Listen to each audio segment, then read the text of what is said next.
लोग क्या कर रहे थे? राहुल गांधी जी क्या कर रहे थे?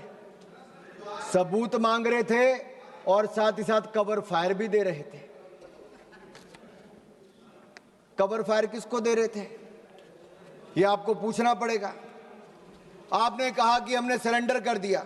हमने स्पष्ट किया है कि जब तक हमने ऑपरेशन और मिलिट्री ऑब्जेक्टिव पूरा नहीं किया तब तक हमने सीजफायर नहीं किया था, और तीसरे पक्ष की मध्यस्थता को हमने पहले नकार दिया था। और यही नहीं, एक बात तो मैं आपको स्पष्ट कर देना चाहता हूं, आज भारत का दूसरा सबसे लंबे समय तक प्रधानमंत्री के पद पर रहने वाला कोई व्यक्ति है तो उनका नाम नरेंद्र मोदी है।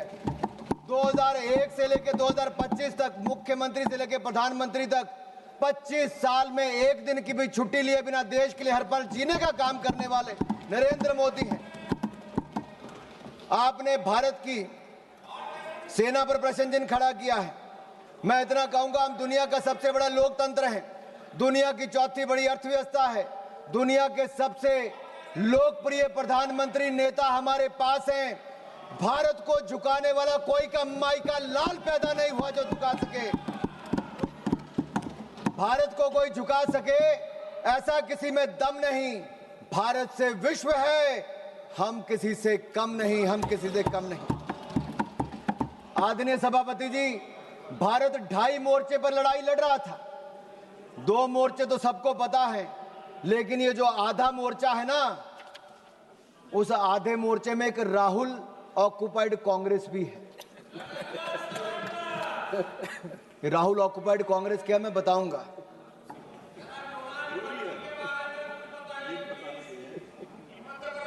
आप पिछले 2.5 महीनों में सोशल मीडिया में देखिए, बड़े संयोजित तरीके से राहुल ऑक्युपाइड कांग्रेस ने भारतीय सेना, भारत के प्रधानमंत्री के खिलाफ घृणा से भरे अपमानजनक कार्टून बनाए।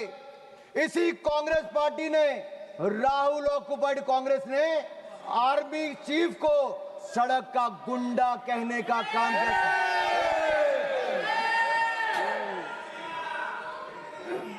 अभी भी हंसते हैं। अरे राहुल गांधी जी को सदन में खड़े होकर शर्म से माफी मांगनी चाहिए, पूरे देश से, भारतीय सेना से माफी मांगनी चाहिए। आप आर्मी चीफ को सड़क का गुंडा कहते हो, और बाटला हाउस कांड में शहीद होने वाले इंस्पेक्टर मोहनचंद शर्मा को आप श्रद्धांजलि तक नहीं दे पाए, लेकिन आपकी पूर्व राष्ट्रीय अध्यक्ष आतंकवादियों के मरने पे आंसू बहाने वहां चली गई थी। यह कांग्रेस है जो भारतीय सेना के साथ नहीं, उसके खिलाफ हथियार उठाने वाले आतंकवादियों के लिए आंसू बहाती है। देश ने आपका असली चेहरा देखा है। इससे बड़ा पाप और क्या हो सकता है कि आपने भारत को अपमानित और पराजित करने वाले राष्ट्र साबित करने में कोई कसर नहीं छोड़ी। आपने देश की जनता का मनोबल तोड़ने का कार्य किया, कोई कोर कसर आपने बाकी नहीं छोड़ी। और सुनिए मणिकम टैगोर जी, इतिहास नरेंद्र मोदी जी को उनके धैर्य और धीरता के लिए याद रखेगा, और राहुल ऑक्युपाइड कांग्रेस को उनके धोखे और धूर्तता के लिए धिक्कारेगा, धोखे और धूर्तता के लिए धिक्कारेगा। और मैं आपको बताऊं, जिस नेता की आप अपने की बात करते हैं, 2 बार देश की जनता ने लीडर ऑफ ऑपोजिशन बनने के लायक भी नहीं दिया। एक बार तो अमेठी की जनता ने हरा दिया, और अगर रो धोकर लीडर ऑफ ऑपोजिशन बन भी गए तो मैं कहना चाहता हूं, अब वो एलओपी से एलओबी बन गए हैं।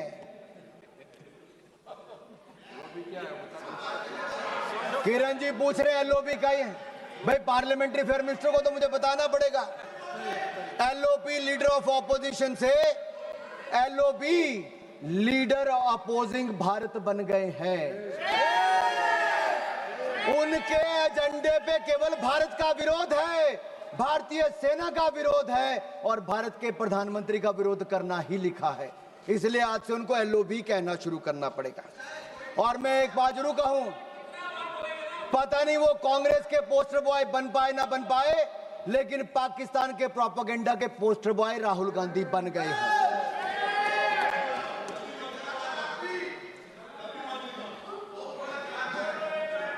आपकी दुआ स्वीकार हो। अब माननीय सभापति जी, आज सदन ने ऑपरेशन सिंदूर पर चर्चा करनी थी, लेकिन कांग्रेस के नेताओं में होड़ लगी थी कि कौन पाकिस्तान का सबसे सगा, सबसे प्रिय उभर कर सामने आए। और एक पूर्व गृह मंत्री ने जो कल इंटरव्यू दिया, उस इंटरव्यू में साफ देखने को मिलता है, वो कहते अगर पाकिस्तान का हाथ इसमें नहीं दिखता है तो आप कैसे कहते हो कि पाकिस्तान से टेररिस्ट आए थे। ये लोग कभी हिंदू आतंकवाद कहते हैं, कभी पाकिस्तान को बचाने के लिए आते हैं। कांग्रेस पार्टी में पाकिस्तान के इतने बड़े बड़े एडवोकेट आज हैं कि पाकिस्तान अपनी पैरवी बाद में करता है, कांग्रेस के नेता उनकी पैरवी करने के लिए पहले खड़े हो जाते हैं। और मैं इतना जरूर कहूंगा, पाकिस्तान सेना और पाकिस्तान सरकार लश्करे राहुल के बयानों को अपने पक्ष में इस्तेमाल कर रही है। पाकिस्तान सेना और पाकिस्तान सरकार लश्करे राहुल के बयानों को अपने पक्ष में इस्तेमाल कर रही है। और यही नहीं, पाकिस्तान सेना के प्रोपेगेंडा वीडियो में कांग्रेस पार्टी के राष्ट्रीय अध्यक्ष, उनके बयान को लेकर पूरी दुनिया भर में दिखाया जा रहा है।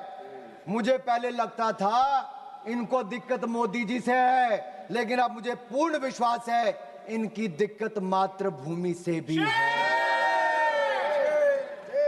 और कहने को तो आईएनसी है, लेकिन आईएनसी अब इनके बयानों और इनके तरीकों से यही लगता है ये अब कहीं इस्लामाबाद नेशनल कांग्रेस बन गई है।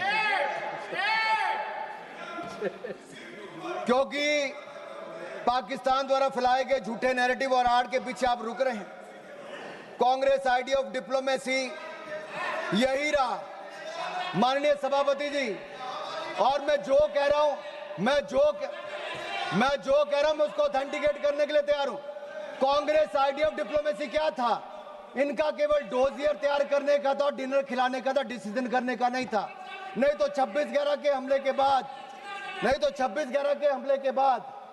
ये लोग 26/11 हमले के बाद ये शायद कुछ कार्रवाई करते, उन्होंने कुछ नहीं किया। ये पाकिस्तान को उनकी भाषा में जवाब देते, लेकिन नहीं दिया। राहुल गांधी जी क्या करते रहे, मैं आपसे पूछना चाहता हूं। मैं पूछता हूं आपसे, पूरे ऑपरेशन सिंदूर में श्रीमान राहुल गांधी जी का सबसे ज्यादा रुचि ये जानने में थी कि भारत के कितने विमान मार गिराए। उनका एक बयान भी ऐसा नहीं है जहां उन्होंने जानने की कभी कोशिश की हो कि हमारी सेना ने, हमारी वायुसेना ने पाकिस्तान में कितनी तबाही मचाई है, पाकिस्तान के कितने आतंकवादियों को मार दिया है, पाकिस्तान के कितने आतंकवादी ठिकानों को तबाह किया है, उनके कितने डिफेंस सिस्टम को खत्म किया है, उनके कितने एयरबेस उड़ाए हैं, पाकिस्तान को कितनी हानि पहुंचाई है। इसमें राहुल जी का कोई इंटरेस्ट नहीं था, मात्र इंटरेस्ट था भारत के कितने विमान गिराए गए। आखिर ये जानकारी वो किससे साझा करना चाहते थे? जिनके हाथ रक्षा दलाली में रंगे रहे हों, अब किसके लिए दलाली करना चाहते हैं ये मुझे पता नहीं। और मैं तो इतना ही कहूंगा, जुबान पर पाकिस्तान, दिलों में साजिश पलती है। ऐसे लोगों की वजह से ही तो चिताएं जलती हैं। देश को लूटकर जो अपने महल बनाते हैं वो इतिहास में गद्दार कहलाते हैं, गद्दार कहलाते हैं। ऑपरेशन सिंदूर पे मैं कहूंगा हमारी सेना ने तो किया, वो दुनिया ने देखा, लेकिन उसके ठीक बाद प्रधानमंत्री मोदी जी आदमपुर एयरबेस पर गए और अपनी सेना का मनोबल बढ़ाने का काम भी किया। तो नरेंद्र मोदी जी ने किया। फेक प्रोपेगेंडा चलाया जा रहा था कि आदमपुर एयरबेस खत्म कर दिया। अगर खत्म हो गया तो प्रधानमंत्री कैसे उतरते? S-400 पीछे खड़ी दिखती थी, आपकी आंखों में, आपके चश्मे नहीं दिख रही होगी, दुनिया ने देखा है। यही नहीं, मैं आपको यह कहना चाहता हूं, न्यू रूल ऑफ एंगेजमेंट में हमने तय कर दिया है कोई भी आतंकवादी घटना को एन एक्ट ऑफ वॉर माना जाएगा। मैडम मैं 5-7 मिनट और लूंगा, मेरे जो टाइम मुझे पार्टी ने दिया, मैं 5-7 मिनट, किरण जी भी यहां पर हैं, और न्यूक्लियर ब्लैकमेल की जब बात चलती है, अटल बिहारी वाजपेयी जी ने भी स्पष्ट कर दिया था और नरेंद्र मोदी जी की सरकार ने तो कह ही दिया है, हमने एस्केलेशन भी नहीं की, हमने केवल आतंकवादी ठिकानों को प्रहार किया। लेकिन जब पाकिस्तान ने हमारे सेना या सिविलियन ठिकानों पर प्रहार करने का प्रयास किया तो हमने ऐसा जवाब दिया है कि कांग्रेस नहीं, पाकिस्तान सदा याद रखिए, गलती से। मैं जहां तक सिंधु डैम की बात है, इंडस वाटर ट्रीटी को हमने सस्पेंड किया है। आपके कुछ नेताओं ने कहा, जो आपकी गठबंधन में सरकार में थे, उन्हें कहा पानी दे देना चाहिए पाकिस्तान को। प्रधानमंत्री मोदी ने कहा सिंधु में पानी और खून, सिंधु नदी का पानी और खून एक साथ नहीं बह सकते। तुम हमारा खून बहाओगे, तुम्हें पानी नहीं पिलाएंगे। मैं इतना जरूर कहूंगा, पाकिस्तान चाहे जितना मर्जी सिर पटक ले, नाक रगड़ ले, सिंधु डैम के गेट नहीं खुलेंगे, नहीं खुलेंगे। आदरणीय सभापति जी, जो प्रतिनिधि मंडल माननीय प्रधानमंत्री मोदी जी ने दुनिया भर में भेजे, वो 7 प्रतिनिधि मंडल में एक मुझे भी जाने का अवसर मिला। सुप्रिया जी हमारा नेतृत्व कर रही थी। और मैं सदन में एक बात जरूर कहना चाहता हूं, ये जो प्रतिनिधि मंडल थे, ये किसी दल या किसी विचारधारा का प्रतिनिधित्व नहीं कर रहे थे, हम राष्ट्र का प्रतिनिधित्व कर रहे थे। हमारे मत अलग हो सकते हैं, हाँ, हम में मतांतर हो सकता है, मत भिन्नता हो सकती है, मन का भेद हो सकता है, लेकिन जब राष्ट्र का प्रश्न हो तब हम एक हैं, हम एक मत हैं, हम भारत के पक्ष में हैं, हम सबके लिए राष्ट्र सर्वोपरि है। और मैं कह सकता हूं कि 7 के 7 प्रतिनिधि मंडलों में किसी भी दल का कोई भी सांसद होगा, उसने दलगत राजनीति से ऊपर उठकर देश की बात की। आज पूरे सदन की ओर से मैं उनका धन्यवाद करता हूं, उनको नमन करता हूं। हम सिर्फ 5 मिनट में खत्म कर रहे हैं। एक मिनट में कर लीजिए। मेरा 2 पॉइंट इंपॉर्टेंट है, इसको लेना जरूरी है।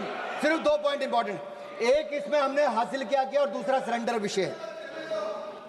मैं इतना कहूंगा, अंतर्राष्ट्रीय मंच पे हम किसी का साथ लेने नहीं गए थे। भारत ये बताने गया था कि भारत अपने दम पर आतंकवादी के आकाओं को मुंह तोड़ जवाब दे सकता है, और हमने मुंह तोड़ जवाब दे दिया है। हम फर्स्ट हैंड इंफॉर्मेशन देने गए थे, किसी का सहयोग मांगने नहीं गए थे। और 193 देशों में से 190 देशों ने एक साथ इन आतंकवादी हमलों की निंदा की है। ये नरेंद्र मोदी जी का दिखाता है। और यही नहीं, मुस्लिम देशों में भी पाकिस्तान को अलग थलग करने का काम किया, आतंकवाद के खिलाफ एक वैश्विक माहौल बनाया। और मैं कहना चाहता हूं कि जो रवैया कांग्रेस का रहा इस समय, वो सबसे अधिक निराशाजनक, अपमानजनक और आपत्तिजनक था। सेना और सरकार पर हमला करने में कांग्रेस कहीं पीछे नहीं रही। लेकिन भारत में जहां नरेंद्र मोदी जी की सरकार में हम लगातार आगे बढ़े हैं, एक फेक नैरेटिव कांग्रेस के नेता द्वारा चलाया जा रहा है कि सरेंडर सरेंडर। माननीय सभापति जी, अगर पिछले 78 साल का हिसाब लिया जाए